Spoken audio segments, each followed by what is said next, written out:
Hello everyone, welcome to my YouTube channel. നിങ്ങൾക്ക് ഞാൻ ചെയ്യുന്ന വീഡിയോസ് യൂസ്ഫുൾ ആയിട്ട് തോന്നുന്നുണ്ടെങ്കിൽ ചാനലൊന്ന് സബ്സ്ക്രൈബ് ചെയ്യണം കേട്ടോ. സോ നമ്മളിന്ന് നോക്കാനായിട്ട് പോകുന്നത് കീം 2024 കാൻഡിഡേറ്റ് പോർട്ടലിൽ കാൻഡിഡേറ്റ്സിന് അവരുടെ പ്രൊഫൈൽ വെരിഫൈ ചെയ്യാനും അതിൻ്റെ അകത്തുണ്ടായിട്ടുള്ള തെറ്റുകൾ തിരുത്താനുമായിട്ടുള്ള ഒരു അവസരം CE പ്രൊവൈഡ് ചെയ്തിട്ടുണ്ട്. അപ്പോൾ അതെന്താണെന്നാണ് നമ്മൾ നോക്കാനായിട്ട് പോകുന്നത്. ഓക്കെ, അപ്പോൾ ഈ ഡിഫക്ട്സ് എല്ലാം റെക്ടിഫൈ ചെയ്ത് അപ്ലോഡ് ചെയ്യാനായിട്ടുള്ള ലാസ്റ്റ് ഡേറ്റ് എന്ന് പറഞ്ഞിരിക്കുന്നത് 16/7/2024 രാത്രി 11:59 വരെയാണ് സമയം തന്നിട്ടുള്ളത് കേട്ടോ. ഓക്കെ, അപ്പോൾ ഫസ്റ്റ് തന്നെ നമ്മൾ www.ce.kerala.gov.in എന്ന് പറയുന്ന സൈറ്റിൽ കീമിൻ്റെ കാൻഡിഡേറ്റ് പോർട്ടൽ എടുത്തിട്ട് അതിൻ്റെ അത് നമ്മുടെ ആപ്ലിക്കേഷൻ നമ്പറും പാസ്വേഡും അതിൻ്റെ അകത്ത് തന്നിരിക്കുന്ന ക്യാപ്ചയും അടിച്ചു കൊടുത്തിട്ട് നമ്മൾ നമ്മുടെ പ്രൊഫൈലിലോട്ട് കയറുക. അപ്പം നമ്മുടെ പ്രൊഫൈലിൽ എന്തെങ്കിലും മിസ്റ്റേക്സും കാര്യങ്ങളും ഉണ്ടെങ്കിൽ നമുക്കൊരു മെമ്മോ വന്ന് എടുക്കണ്ടാവും. സോ അത് എടുത്ത് നോക്കുമ്പോൾ നമുക്ക് എന്താണെന്നുള്ളത് മനസ്സിലാവും.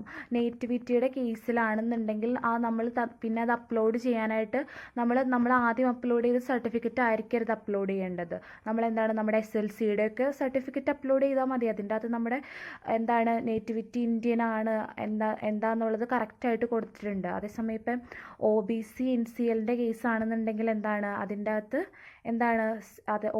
NCL സർട്ടിഫിക്കറ്റിൻ്റെ കേസിൽ കൂടുതലും മിസ്റ്റേക്സ് വരുന്നത് നമ്മൾ സെൻട്രൽ ഗവൺമെൻറ്റിൻ്റെ പർപ്പസിന് വേണ്ടിയിട്ടെന്നായിരിക്കും കൊടുത്തിട്ടുണ്ടാവുക. ശരിക്കും അത് സ്റ്റേറ്റ് ഗവൺമെൻറ് പർപ്പസ് എന്നാണ് കൊടുക്കേണ്ടത്. അതാണ് OBC NCL സർട്ടിഫിക്കറ്റിൻ്റെ കേസിലുള്ളത് വരിക. അപ്പോൾ അത് ഇപ്പോൾ അപേക്ഷിച്ച് കഴിഞ്ഞാൽ 2-3 ദിവസത്തിനുള്ളിലാണ് കിട്ടുകയുള്ളൂ. അന്നേരത്തേക്ക് നമ്മളത് അപ്ലോഡ് ചെയ്യണം.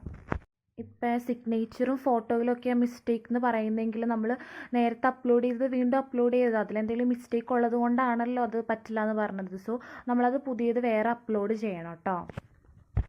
പിന്നെ ചിലർക്കൊക്കെ ഇൻകം സർട്ടിഫിക്കറ്റിൻ്റെ ഇതിലായിരിക്കും ഡിഫക്റ്റ് ഉണ്ടാവുക. അതൊക്കെ ചിലപ്പോൾ വാലിഡിറ്റി കഴിഞ്ഞതായിരിക്കും. സോ അപ്പോൾ നമ്മളത് അപേക്ഷിച്ചിട്ട് അത് പുതിയത് കിട്ടുമ്പോൾ നമ്മളത് അപ്ലോഡ് ചെയ്യണം.